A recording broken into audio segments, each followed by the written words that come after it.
Hello everyone, this is Rohit Kumar here and you all are watching my history class.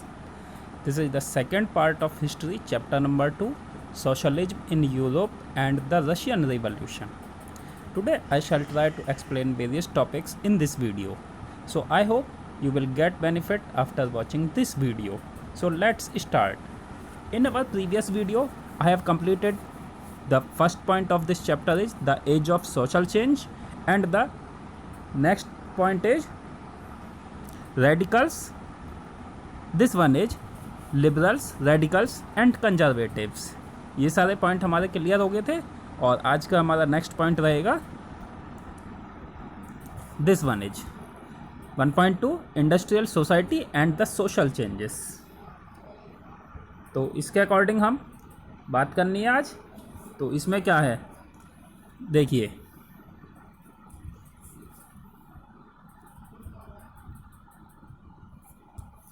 These political trends was sign of a new time. इस समय पर in the time period of industrial society and social changes, इस time period में जो new political trend था वो as a new time के रूप में साइन होने लगा था, यानी एक सिंबल के रूप में रिप्रेजेंट होने लगा था. The new political trend was sign of a new time. एक नए टाइम पीरियड की शुरुआत के रूप में ये देखा जाने लगा था राजनीतिक जो ट्रेंड थे. It was a time of profound social and economic changes. ये वो टाइम पीरियड था जब उस समय में सोशल और इकोनॉमिक चेंजेस आ रहे थे. It was a time when new cities came up and new industrialised regions developed.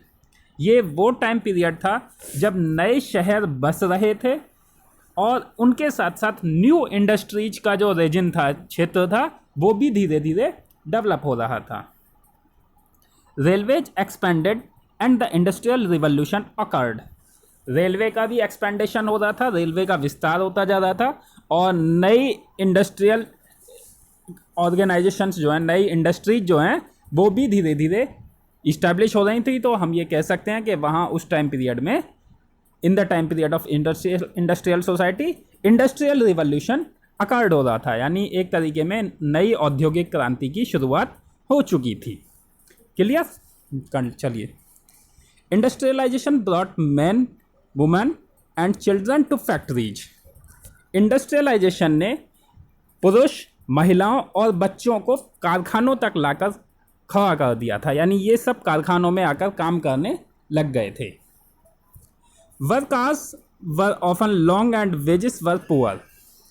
इन सभी व्यक्तियों का या मजदूरों का वर्किंग टाइम पीरियड तो बहुत ज़्यादा था, लेकिन इनकी जो वेजेस थी, इनकी जो तनख्वाह थी, वो बहुत ही कम थी. Unemployment was common. बेरोजगारी उस समय में काफ़ी कॉमन थी, एक आम समस्या बनी हुई थी. Particularly during times of a low demand for industrial goods. क्योंकि जो इंडस्ट्रियल गुड्स हैं उनकी डिमांड ड्यूरिंग टाइम पीरियड में बहुत लो रहती थी. इंडस्ट्रीज में बनने वाले जो प्रोडक्ट हैं उनकी डिमांड बाज़ार में कम होने की वजह से जो मजदूरों को दिया जाने वाला वेतन था उसमें बहुत कमी रहती थी. Housing and sanitation were problems since town were growing rapidly.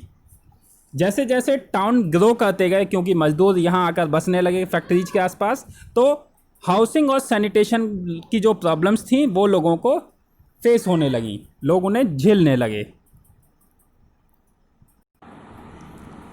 मजदूरों के जो घरों की समस्या थी और सैनिटेशन यानी साफ़ सफाई की व्यवस्था, ये शहरों के ज़्यादा ग्रो करने की वजह से ये एक प्रॉब्लम के रूप में वहाँ फेस हो रही थी. Liberals and radicals searched for solution to these issues. Liberals और रेडिकल्स ने इन इश्यूज का सोल्यूशन सर्च आउट करने की कोशिशें स्टार्ट कर दी थी.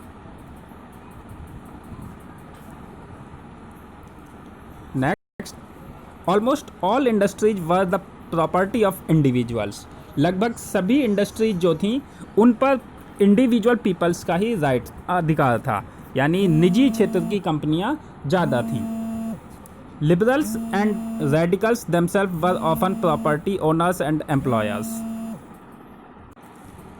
लिबरल्स और रेडिकल्स के पास में उनकी अपनी खुद की प्रॉपर्टी थी और उनके यहाँ कई सारे एम्प्लॉयर काम करते थे. Having made their wealth through trade of or industrial venture, they felt that such efforts should be encouraged.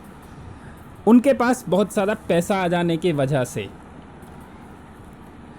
और इसके साथ चाहे वो पैसा ट्रेड के थ्रू आया या इंडस्ट्रियल वेंचर के थ्रू आया, ये यानी कि लिबरल्स और रेडिकल्स के पास में चाहे ट्रेड के थ्रू या इंडस्ट्रियल वेंचर के थ्रू पैसा आ जाने के बाद उन्होंने भी बहुत सारे ऐसे प्रयास किए जिससे कि ज़्यादा से ज़्यादा धन संपत्ति को वो भी अपने पास कलेक्ट कर सकें। उनके अंदर भी ये इच्छा जागृत होने लगी कि वे भी अपने आप को एनकरेज करें, आगे करें, क्या करने के लिए, अपने धन दौलत को इंक्रीज करने के लिए। That it's benefits would be achieved if the workforce in the economy was healthy and citizen were educated. In liberals और रेडिकल्स ग्रुप के पीपल्स का ऐसा मानना था कि अगर उनके जो वर्कफोर्स है, मजदूर हैं, वो प्रॉपरली हेल्दी होंगे और एजुकेटेड होंगे तो उनकी जो इकोनॉमी है उसमें ग्रोथ होगी। जब ये अच्छा काम करेंगे, एजुकेटेड होंगे तो बेहतर रिजल्ट देंगे, और बेहतर रिजल्ट देंगे तो इनका जो इनकम है वो इंक्रीज होगी, और पीपल्स का इंक्रीजमेंट होने से जो ओनर है उसकी सैलरी, उसका जो मुनाफा है वो भी अपने आप में बढ़ता चला जाएगा। Opposed to the privilege old aristocracy had by birth, they firmly believed in the value of individual effort, labor and enterprise.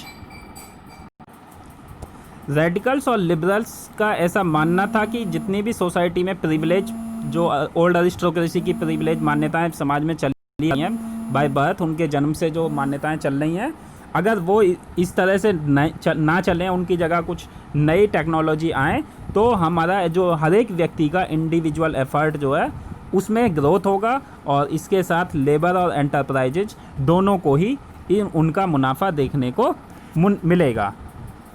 लोगों को अपनी पुरानी मान्यताओं के अकॉर्डिंग, जन्म के आधार पर जो कुछ पुरानी परंपराएं थी, रूढ़िवादिता, उनसे उठकर लोग अगर नए तरीके में अपने काम को प्रयास लाएंगे तो कहीं ना कहीं उनके फ़ायदे के लिए, मजदूरों के लिए भी और मालिकों के लिए, दोनों के लिए ही ये फ़ायदेमंद साबित होगा। If freedom of individual was ensured, if the people poor could labour and those with the capital could operate without restaurant, they believed that societies would develop. इनका मानना था, लिबरल्स और रेडिकल्स, इन सभी ग्रुपों का मानना था कि अगर हर एक व्यक्ति को उनकी स्वतंत्रता दे दी जाए, उनको इंडिविजुअल फ्रीडम प्रोवाइड कर दिया जाए, तो गरीब लोग जो है रोज़गार के नए अवसर जो है देखेंगे और नए नए काम जो है अपनी मेहनत के साथ वो करेंगे, और जिनसे उनके पास भी पैसा पहुंच पाएगा, गरीब लोगों को पैसा मिल पाएगा, और जब गरीब लोगों को पैसा मिलेगा तो वो अपने समाज की तरक्की कर पाएंगे, और जब उनके समाज की तरक्की होगी तो कहीं ना कहीं जो अदर सोसाइटीज़ हैं उन पर उनका बेटर इम्पैक्ट देखने को मिलेगा, क्योंकि इनकी सोसाइटी बेटर होगी तो समाज में बहुत सारे जो सोसाइटीज़ हैं वो अपने आप बेहतर बनती चली जाएंगी। Many working man and women who wanted changes in the world rallied around liberal and radical groups and parties in the early 19th century. इसी वजह से 19th सेंचुरी के स्टार्टिंग डिकेड्सों में सोशल चेंजेस के रखने वाले ऐसे बहुत सारे पीपल्स जो समाज में परिवर्तन लाने के इच्छुक थे, उन सभी पुरुष और महिलाओं ने रेडिकल्स और लिबरल ग्रुप के पार्टियों के आसपास अपनी रैली करना स्टार्ट कर दी, यानी उन्हें ज्वाइन करना स्टार्ट कर दिया था। लिबरल्स और रेडिकल ग्रुप को उनकी पार्टीज में जाना आना शुरू कर दिया, मैन और वुमेन्स ने उनकी रैलियों में शामिल होने लगे थे, जिससे कि वे लोग समाज में चेंजेस ला सकें। Some nationalists, liberals and radicals wanted revolutions to put an end to the kind of government established in Europe in 1815. Europe में 1815 में जिस टाइप की गवर्नमेंट जो है इस्टेब्लिश हुई, उनसे एंड अप करने के लिए, उस टाइप की गवर्नमेंटों को एंड अप करने के लिए, यानी उनसे छुटकारा पाने के लिए कुछ नेशनलिस्ट, लिबरल्स और रेडिकल्स ग्रुप जो है उन्होंने रिवॉल्यूशन करनी स्टार्ट कर दी थी, या ये कह सकते हैं वो रिवॉल्यूशन के पक्ष में आने शुरू हो गए थे। In France, Italy, Germany and Russia they became revolutionaries and worked to overthrow existing monarch.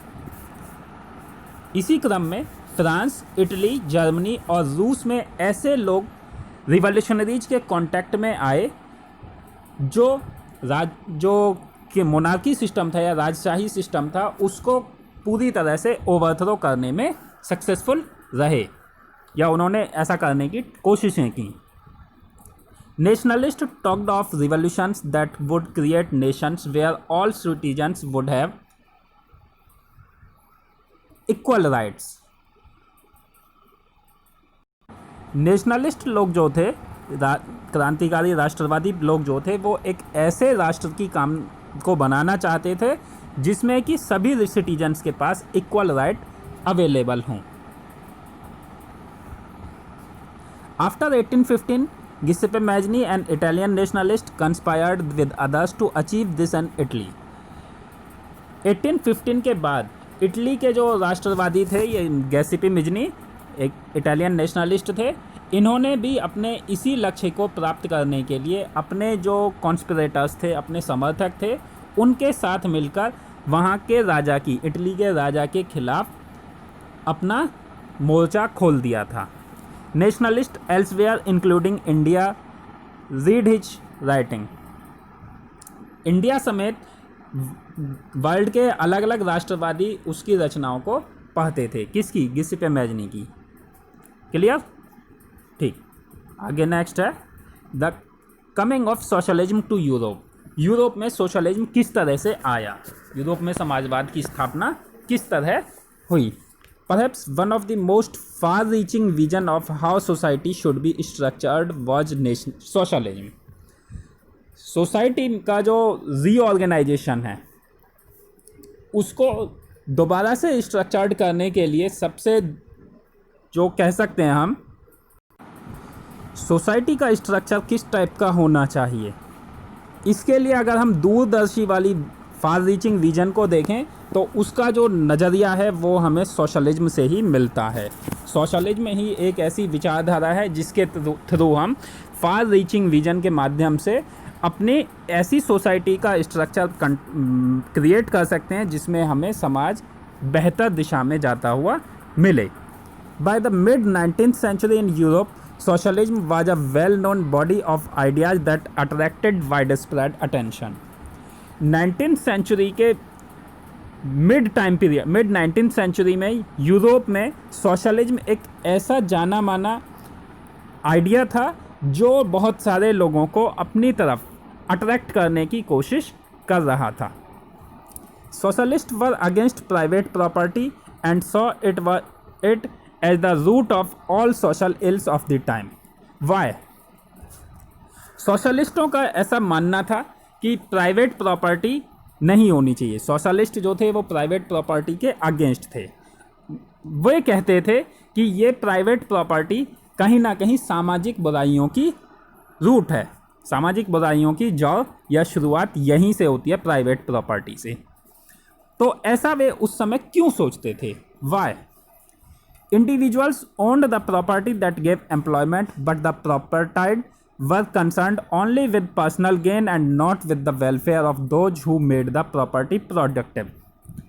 ऐसा वे समाज सुधारक इसलिए सोचते थे क्योंकि जो प्रॉपर्टी होगी, इंडिविजुअल प्रॉपर्टी पर जिसका अधिकार है, वो दूसरे लोगों को एम्प्लॉयमेंट तो दे सकता है, लेकिन उस एम्प्लॉयमेंट देने के बाद उस जो मालिकाना हक है वो एक व्यक्ति का होगा और जो मजदूर वर्ग है वो उसको फ़ायदा पहुंचाएंगे, मेहनत करेंगे और उसका ज़्यादा से ज़्यादा मुनाफा मालिक के पास ही जाएगा।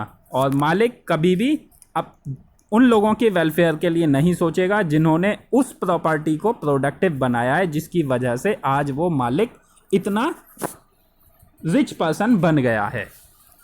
सो if society as a whole rather than single individual controlled property, more attention would be paid to collective social interest.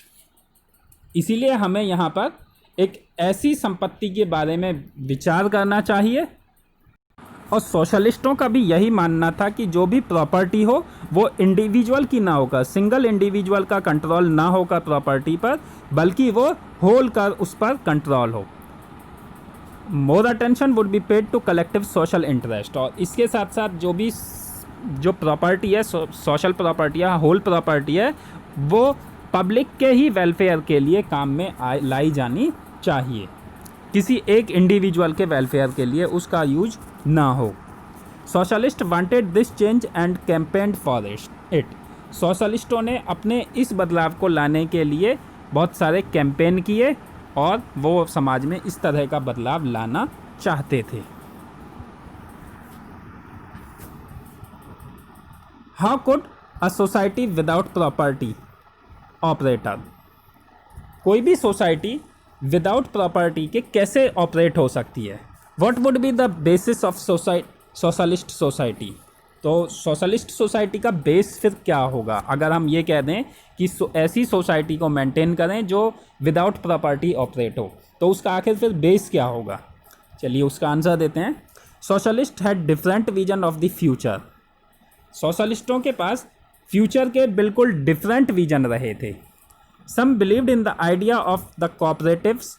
कुछ लोगों का मानना था या कुछ सोशलिस्टों का मानना था कि कोऑपरेटिव्स वे में होनी चाहिए जो प्रॉपर्टी है, यानी कि ग्रुप में होनी चाहिए। Robert oven, a leading English manufacturer, sought to build a cooperative community called new harmony in Indian. England के एक जाने माने बिजनेसमैन, उद्योगपति रॉबर्ट ओवन, इन्होंने इंडियाना में एक नया कॉन्सेप्ट न्यू हार्मनी को इस्टेब्लिश किया और उनके अकॉर्डिंग जो सोसाइटी की जो क्रिएशन है वो एक बेहतर प्रयास था। यहाँ पर हम ये दोबारा मैं बता देता हूँ कि according to the Robert Owen, leading English manufacturer, he sought to build a cooperative community. ये एक ऐसी कोऑपरेटिव कम्युनिटी को बनाना चाहते थे जिसे न्यू हार्मनी इन इंडियाना के नाम से यूएसए में जाना जाता है। Other socialist felt that cooperatives could not be built on a wide scale only through individual initiative. They demanded that government encourage cooperatives. Other सोशलिस्टों का ऐसा मानना था कि कॉपरेटिव्स को बनाने के लिए केवल इंडिविजुअल की मेहनत ही नहीं सक्सेसफुल हो सकती है, बल्कि इसके लिए दे डिमांडेड दैट, यानी other socialist demanded that government encourage cooperative, कि गवर्नमेंट को भी कोऑपरेटिव को एनकरेज करने के लिए अपनी तरफ से प्रयास करना चाहिए। केवल इंडिविजुअल के भरोसे ही कोऑपरेटिव सक्सेसफुल नहीं हो सकती हैं। In France for instance, Louis Blanc wanted the government to encourage cooperative and replace capitalist enterprise. France में भी लुई बिलांक जो 1813 से 1882 तक रहे, वो भी यही चाहते थे कि वहाँ फ्रांस की जो सरकार है वो कैपिटलिस्टों की जगह वो कोऑपरेटिव्स को एनकरेज करने का काम करे। उनका मानना था, लुइस ब्लैंक का, फ्रांस में, कि वहाँ की सरकार जो कैपिटलिस्ट एंटरप्राइजेज हैं, यानी कि जो उद्यमी व्यक्ति हैं, रिच पर्सन हैं, उनकी जगह पर कोऑपरेटिव्स को एनकरेज करने का काम वहाँ की गवर्नमेंट करे। These cooperatives were to be association of people who produced goods together and divided the profit according to the work done by the members. Cooperatives ऐसे लोगों के ग्रुप थे। Cooperatives were to be the association of people who produce goods. Cooperative ऐसे लोगों का group था जो cooperative ऐसे लोगों का ग्रुप था जो मिलकर चीज़ों को बनाते थे। Association of goods produce, मिलकर चीज़ों को तैयार करने वाले लोगों को ही कोऑपरेटिव कहा जाता। And divided the profit according to the work done by the member, और उसके बाद हर एक व्यक्ति अपने काम के हिसाब से अपने प्रॉफिट को आपस में बांट लेते थे। कौन? कोऑपरेटिव ग्रुप के members. Clear? Karl Marx 1818 to 1883 and Friedrich Engel 1820 to 1895 added other ideas to this body of argument.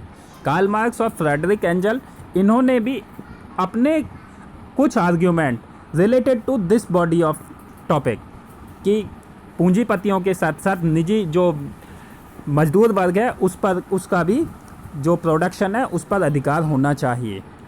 केवल पूंजीपतियों का ही मुनाफे पर अधिकार ना हो बल्कि मजदूरों का भी मुनाफे पर अधिकार हो। इस चीज़ को लेकर इन दोनों ने भी अपने कुछ आर्ग्यूमेंट यहाँ पर डिस्क्राइब किए। Marks argued that industrial society was capitalist. Marks का ये आर्ग्यूमेंट था कि industrial society was based on capitalist, कि इंडस्ट्रियल सोसाइटी पूरी तरह से कैपिटलिस्ट है।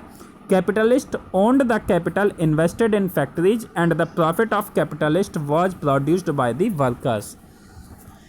Capitalist owned the capital invest in factories.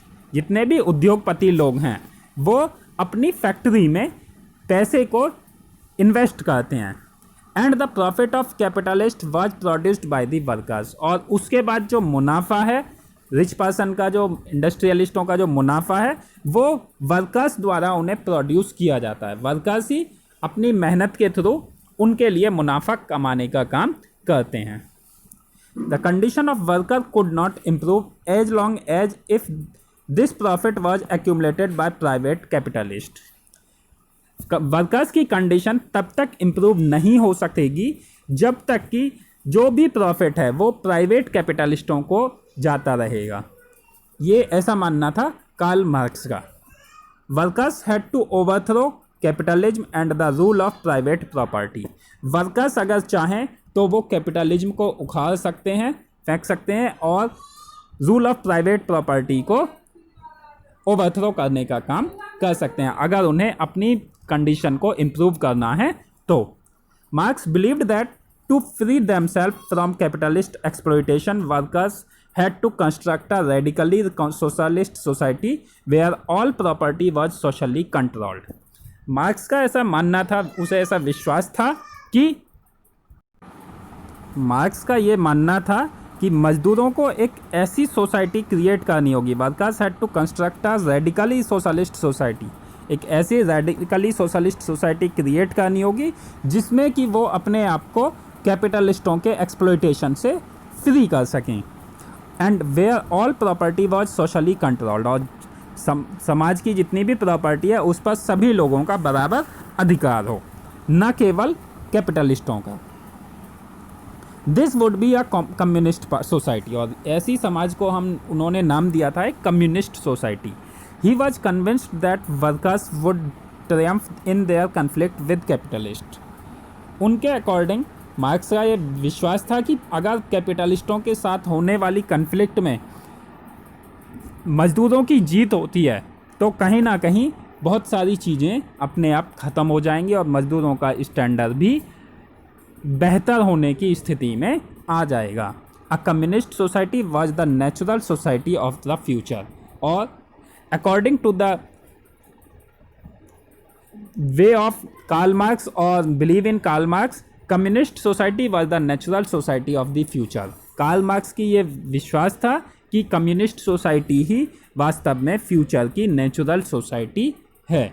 अगर सभी मजदूर वर्ग नेचुरल सोसाइटी या कम्युनिस्ट सोसाइटी की तरफ अग्रसर होते हैं और प्राइवेट प्रॉपर्टी की जगह सोसाइटी में अपना प्राइवेट प्रॉपर्टी में अधिकार मांगते हैं और उसको मालिक को या जो कैपिटलिस्ट हैं उन्हें पूरी तरह से उखाड़ फेंकते हैं, तो एक अच्छे समाज का क्रिएशन हो सकता है।